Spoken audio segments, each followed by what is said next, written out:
नमस्कार, मैं कृष्णा शर्मा उज्जैन टीवी की ओर से सभी दर्शकों का हार्दिक स्वागत करता हूं। आइए बढ़ते हैं शहर के प्रमुख समाचारों की ओर। बड़नगर तहसील के ग्राम भिड़ावत में परंपरा का निर्वहन करते हुए मनाया गया गाय गोहरी पर्व। जमीन पर लेटे लोग और उन पर से दौड़ करके गुजरी गायें।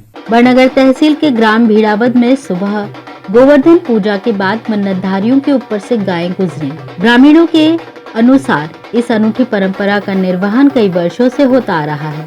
मन्नत पूरी होने पर मन्नतधारी लोग 5 दिन गांव के मंदिर में रहकर भजन कीर्तन करते हैं।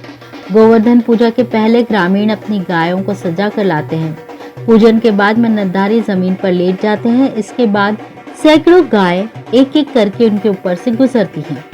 मान्यता है कि इस गाय गोहरी पर्व परंपरा के निर्वहन से गांव में खुशहाली बनी रहती है। परंपरा के पीछे लोगों का मानना है कि गाय में 33 कोटि के देवी देवताओं का वास है। गाय के पैरों के नीचे आने से भगवान का आशीर्वाद मिलता है। इस बार गांव के 10 लोगों ने मन्नत रख उपवास किया था, जिसमें महेश, रामेश्वर, मोहन, नरेंद्र, कान्हा, सोनू, प्रकाश चौधरी शामिल थे।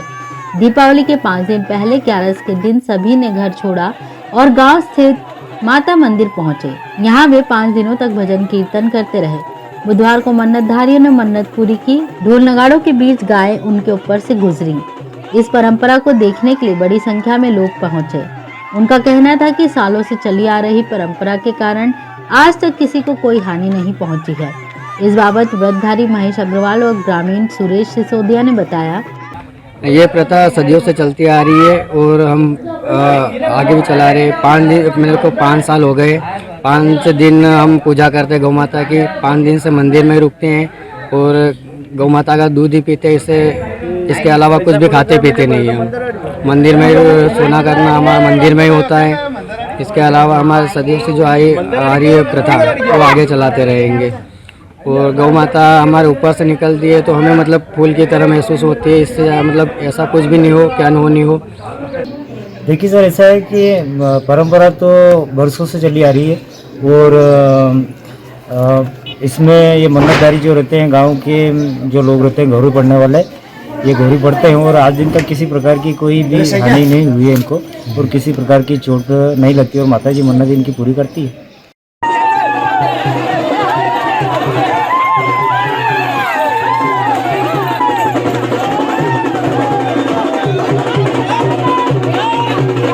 प्रतिबंध के बावजूद पड़वा पर लड़वाए गए पाड़े। सैकड़ों की संख्या में मनोरंजन करने पहुंचे लोग, पर पुलिस को नहीं लगी भनक। प्रतिवर्ष की तरह इस वर्ष भी परंपरा अनुसार पाड़ों की लड़ाई कराई गई। इसे देखने सैकड़ों लोग जमा हुए। भूखी माता चौराहे के पास उजरखेड़ा हनुमान मंदिर तक जाने वाली सड़क पर एक खेत में यह आयोजन किया गया। इस वर्ष 8 जोड़ों ने मैदान में अपने हुनर दिखाए। सबसे पहली लड़ाई शंकर और भीम के बीच हुई, जिसे देखने के लिए आसपास के क्षेत्रों से सैकड़ों की संख्या में दर्शक जमा हुए। पूरी लड़ाई के दौरान दोनों ही पाड़ों के मालिक और उनके परिवार पाड़ों को संभालते नजर आए। दोनों पाड़ों में बहुत अधिक संघर्ष होने के बाद उनके पैरों में रस्सी डालकर दूर किया गया। हालांकि प्रतिवर्ष स्थानीय पुलिस द्वारा इस पर प्रतिबंध लगाया जाता है, लेकिन फिर भी इस तरह के आयोजनकर्ता और सैकड़ों की तादाद में दर्शक प्रतिवर्ष जमा होते हैं। दोपहर से शाम तक पाड़ों की लड़ाई का रोमांच बना रहा। कानून की नजर से देखें तो यह पूरा आयोजन पशु क्रूरता अधिनियम के अंतर्गत आता है। पिछले वर्षों में कई बार पाड़े लड़वाने वाले लोगों पर पुलिस ने कार्रवाई भी की है।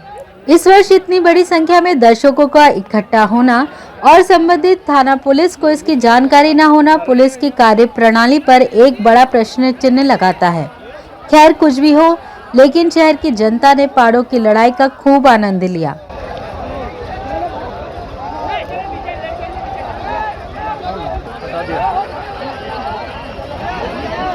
नगर निगम द्वारा संचालित कपिला गौशाला में की गई गोवर्धन पूजा। घर घर हिंदू महिलाओं ने भी किया परंपरा का निर्वाह।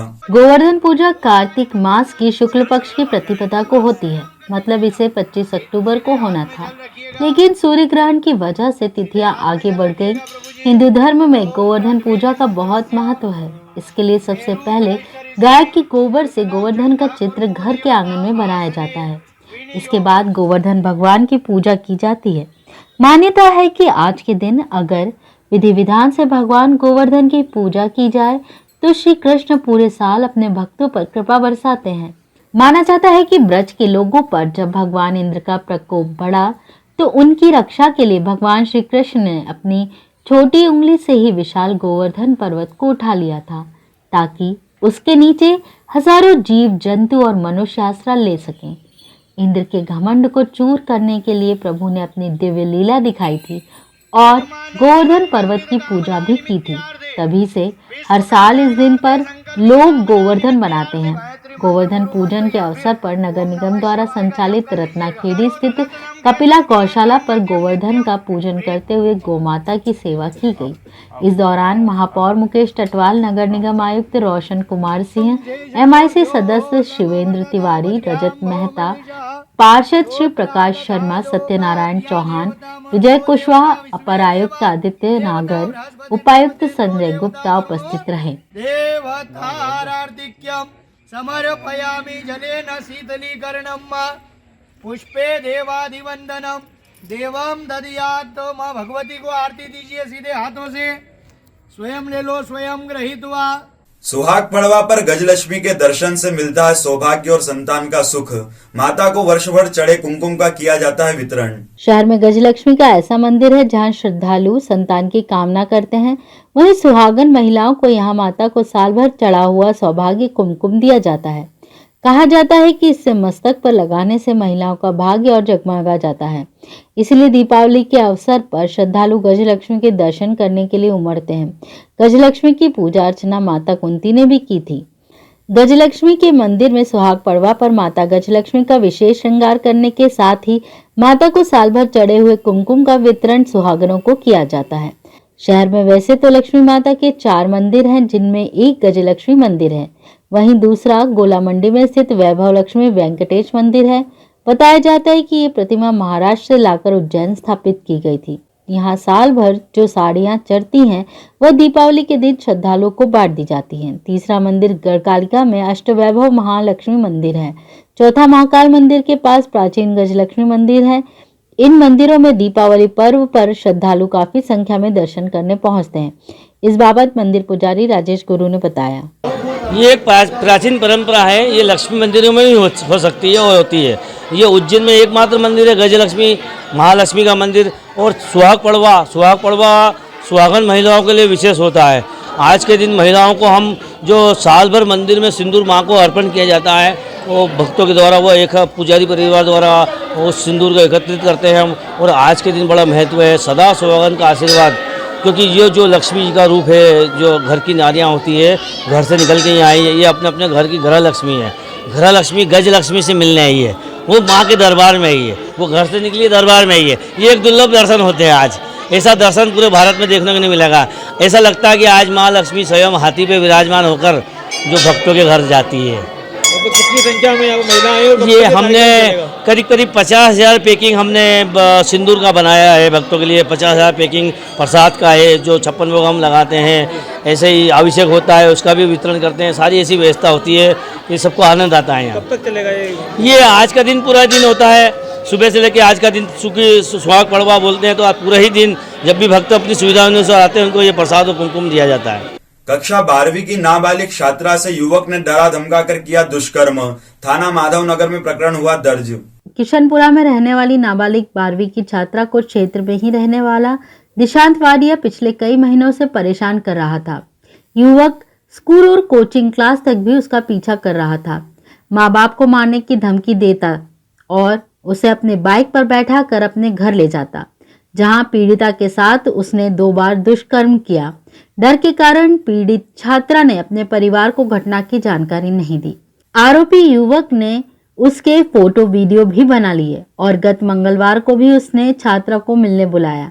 छात्रा ने परेशान होकर अपने परिजनों को पूरी बात बताई और उसके बाद परिजन पीड़ित युवती के साथ माधवनगर थाने पहुंचे, जहां दिशांत वाडिया पर दुष्कर्म का प्रकरण दर्ज किया गया। आरोपी पेशे से पेंटर है। फिलहाल माधवनगर थाना पुलिस आरोपी की तलाश कर रही है। इस बाबत SI मालती गोयल ने बताया, कल एक नाबालिग बालिका अपनी परिजनों के साथ में थाने पर उपस्थित हुई थी, जो किशनपुरा की रहने वाली है। 12वीं की छात्रा है, फ्रीगंज में कोचिंग जाती है 12th क्लास की। तो लगभग 5-6 महीने पहले की बात है। आरोपी जो कि किशनपुरा का ही रहने वाला है, वो उसका जब भी वो कोचिंग जाती थी तो उसके आने जाने वाले रास्तों में उसका पीछा करता था और उसे डराता धमकाता था कि यदि तू मेरे से बात नहीं करेगी तो तेरे परिवार वालों को तुझे जान से ख़त्म कर दूँगी। तो मई के महीने की बात है, एक दिन वो कोचिंग गई थी तो कोचिंग के रास्ते में ही उसको रोका और अपनी मोटरसाइकिल पे बिठा के अपने घर ले गया और उसके साथ गलत काम किया। फिर लगभग 2 महीने बाद फिर से उसने यही घटना करी, कोचिंग के रास्ते में रोका और अपने घर ले जाकर उसके साथ गलत काम किया और उसका फ़ोटोज़ और वीडियोज़ बना लिए।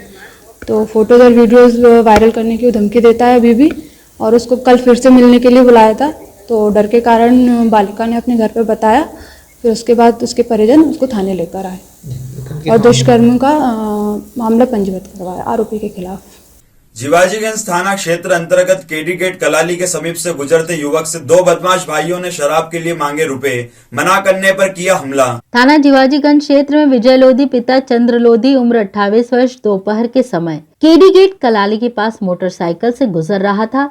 तभी क्षेत्र के 2 बदमाश भाइयों अजहर एवं काला पिता मेरुद्दीन ने उसे रोककर शराब पीने के लिए रुपयों की मांग की और जब विजय ने रुपए देने से इनकार किया तो दोनों भाइयों ने लोहे के पाइप एवं चाकू से विजय पर हमला कर दिया। विजय ने बताया कि आरोपियों ने पूर्व में भी उसके साथ इसी तरह की घटना की थी, तब भी उसके द्वारा थाना जीवाजीगंज में आवेदन दिया गया था। फिलहाल की घटना में पुलिस ने प्रकरण दर्ज किया है। मैं केडी गेट कलाली के वहाँ से जा रहा था, तभी मेरी गाड़ी रोककर पैसे मांग रहे थे दारू पीने के। तब मैंने पैसे नहीं दिए तो मारपीट करी।